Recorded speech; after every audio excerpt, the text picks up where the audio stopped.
कल में जो हिंसा का मामला हुआ है उसको लेकर पहले तो क्या कहना है आपको? देखिए, मैं यही कहना चाहता हूं कि लगातार भारतीय जनता पार्टी कहा करती थी और यूपी के मुख्यमंत्री योगी आदित्यनाथ जी कहा करते थे कि अब दंगा मुक्त हुआ उत्तर प्रदेश।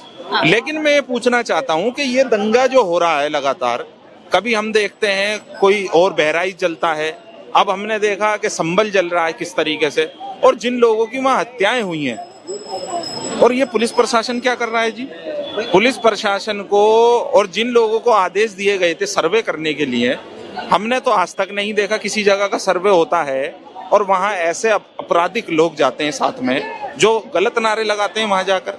भाई, आप कराना क्या चाहते हो? प्रशासन का काम तो ये होता है कि 2-4 आदमी जाएं और सर्वे की टीम पहुंचे। जब वहां उस मस्जिद की कमेटी ने पूरी इजाजत दी, आपका वेलकम है, और एक बार सर्वे हो चुका था, सर्वे होने के बाद फिर वो आ गए, वहां से क्लियर दे दिया उन्होंने, फिर दोबारा जाती है टीम, और उन टीम के पीछे कुछ ऐसे लोग जाते हैं जिन लोगों ने वहां इस विवाद को खड़ा करा। विवाद खड़ा करने के बाद उस विवाद ने ऐसा रूप ले लिया कि ऐसी हिंसा हुई कि किसी माँ के 5 बेटे चले गए, किसी के घर के चिराग बुझ गए।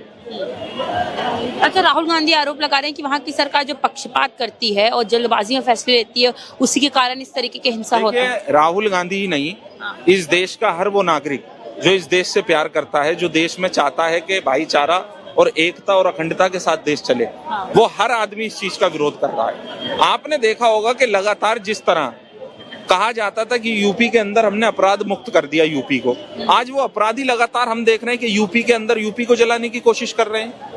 तो भैया, ये तो लगातार जंगल राज है ना। भाई, सरकार कब तक सोती रहेगी? कब तक आप लगातार एक समुदाय के लोगों को टारगेट बनाओगे? कब तक आप एक के बाद हर एक मस्जिद के ऊपर आरोप लगाओगे कि इसके नीचे ये है? भैया, जब आप कोर्ट संविधान के अधिकार से चलते हो देश के अंदर, जब कोर्ट अपना आदेश देता है, आप 1 घंटे के अंदर कार्यवाही कर देते हो, और होना ये चाहिए कि दोनों पक्षों की सुनो। आप एक पक्ष की सुनने के बाद और इतनी बड़ी कार्यवाही हो जाती है और लोगों को पता भी नहीं लगता, और जब लोग वहाँ खड़े होते हैं, वहाँ ऐसे आपत्तिजनक भाषाओं के साथ नारे लगाए जाते हैं, तो मैडम कौन इस चीज पर सुनेगा, आप बताइए। अच्छा, विपक्ष का कहना है कि जो सरकार है वो लगातार भड़काऊ बयान देती है, तो इसलिए इस तरीके के जो हिंसा होते हैं कोई नई बात नहीं। सरकार भड़काऊ बयान देती है, बटोगे तो कटोगे, समझ रहे हो नहीं? लगातार देश के अंदर ऐसा माहौल पैदा करना कि आज मैं देख रहा हूँ इतनी गंदगी मचा चुके हैं देश के अंदर कि लगातार लोगों के माइंड को बिल्कुल ऐसा कर दिया है कि एक दूसरे के लिए नफरत का बीज बो दिया है। आज लोग ना तो कोई विकास की बात करता है, ना कोई रोजगार की बात करता है, ना कोई शिक्षा की बात करता है। मैं देख रहा हूँ हर आदमी सिर्फ बात करता है बंटने की और कटने की। ये देश ऐसा तो नहीं था।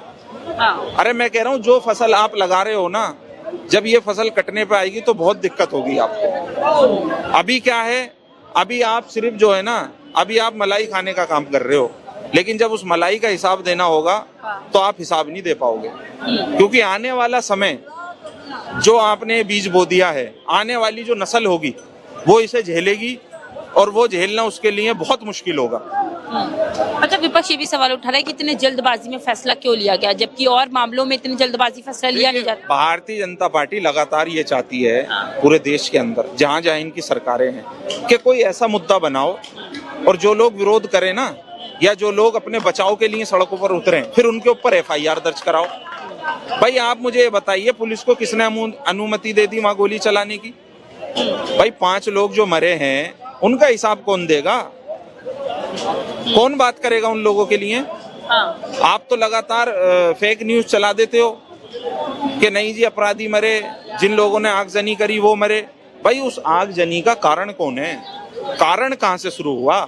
क्यों आपत्तिजनक वहां नारे लगाए गए? भैया देखो, जिस तरह सरकार चाहती है ना, इस तरह देश नहीं चल सकता। इससे देश को बहुत बड़ा नुकसान होगा। लगातार आप देश के अंदर ऐसा काम कराते जा रहे हो जिससे लोगों की मानसिकता खत्म हो रही है। अच्छा, मोदी जी के एक है तो सेफ है के नारे पे भी काफी सवाल उठाए गए थे, लेकिन महाराष्ट्र में जीत के बाद फिर से मोदी जी वही नारा लगाते हुए दिखे हैं, तो कहीं ना कहीं उनके लिए काम किया। मैं तो यह कहना चाहता हूँ माननीय प्रधानमंत्री जी से कि जो आपने एक काम करा था ना देश के अंदर कि 1 नेशन 1 इलेक्शन, आप उसे जल्द लागू करें। क्योंकि मैं देख रहा हूँ कि देखिए, विपक्ष तो लगातार आवाज तो उठाएगा, लेकिन कभी विपक्ष के बड़े नेता इन सड़कों पर नहीं उतरेंगे। और देखिए, कोई भी अगर आप कानून होता है ना, ये देश को आपको बचाने के लिए कुर्बानी देनी होती है। ये देश ऐसी आजाद नहीं हुआ था। इस आजादी के लिए बहुत लोगों ने अपने घर परिवार को छोड़ा, बहुत लोग मारे काटे गए, ठीक है, कुर्बान हुए। तो ये जो ईवीएम का खेल है ना मैडम, ये लगातार हर राज्य में चलता रहेगा और लगातार ऐसे ही छाती विपक्ष पीटता रहेगा। मैं क्यों विपक्ष को कह रहा हूं आज, लगातार 2019 और 20 से सुप्रीम कोर्ट के बड़े बड़े वकील धरना प्रदर्शन कर रहे हैं, वो लगातार प्रेस कॉन्फ्रेंस कर रहे हैं। किस लिए कर रहे हैं? वो चाहते हैं कि देश को बचाओ, इस ईवीएम को हटाओ। लेकिन विपक्ष के नेता जब ये देखते हैं कि हमारी सरकार बन गई तो ये शांत हो जाते हैं। अरे भैया, जिस तरह अखिलेश यादव ने कहा था संसद भवन में खड़े होकर कि मेरी 80 की 80 सीटें आ जाएं तो भी मैं इस ईवीएम पर भरोसा नहीं करूंगा। सभी विपक्षियों को एक होना पड़ेगा अगर इस तानाशाह को खत्म करना है, इसकी ताकत को तोड़ना है। वो कहते नहीं है कि वो एक कहावत सुनी होगी आपने कि तोते जो है तोता, उसके अंदर जान है इसकी। तो जो ईवीएम है ना, इस पूरी सरकार की जान उसमें है। जिस दिन इस ईवीएम का कांड खुलेगा उस दिन देश के अंदर जो बदलाव आएगा, वो बदलाव ऐसा आएगा कि हर भारतवासी खुश होगा।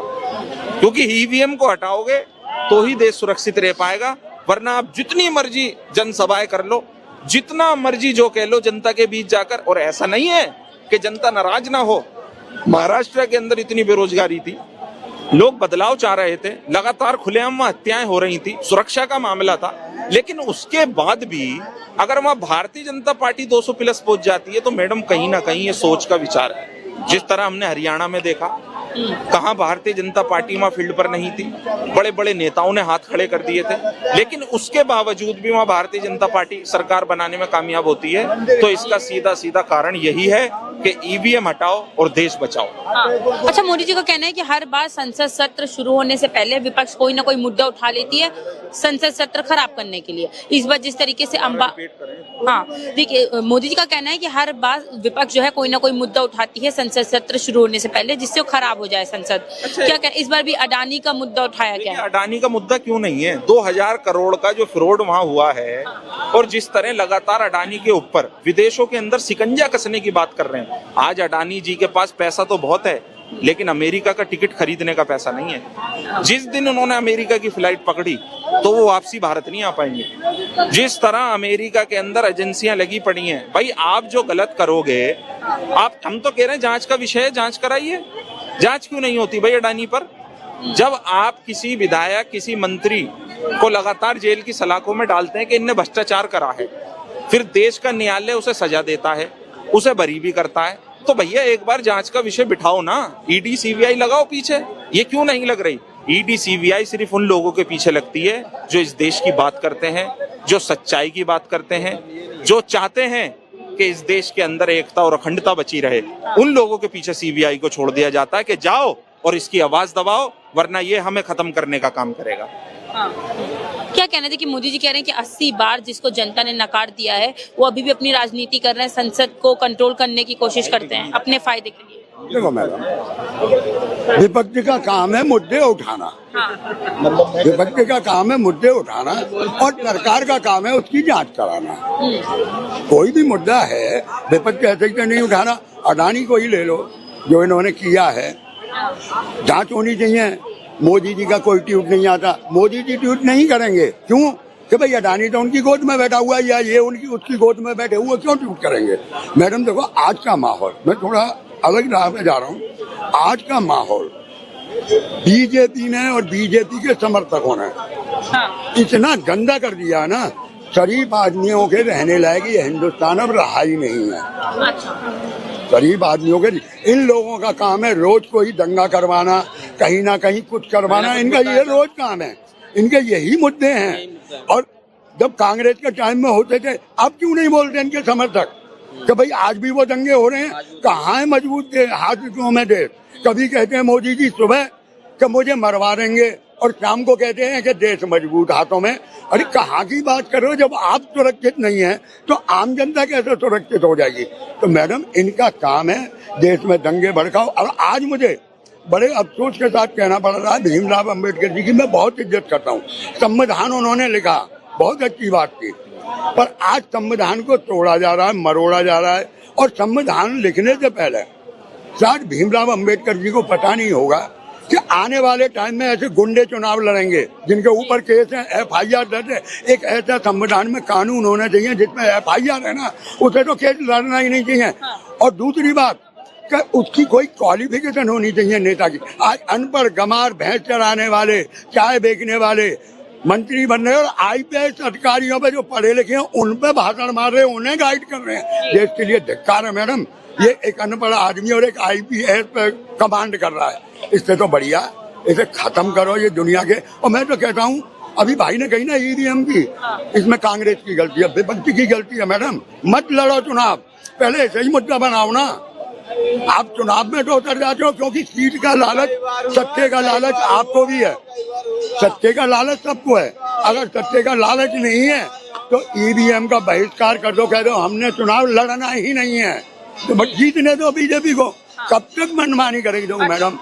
55 साल कांग्रेस ने राज किया, 54 साल गई कांग्रेस भी, आज उसकी हालत बीजेपी वाली हो गई है। जैसे बीजेपी कभी 2 थी तो आज कांग्रेस 99 पे रह गई है। मोदी जी कब तक रहेंगे?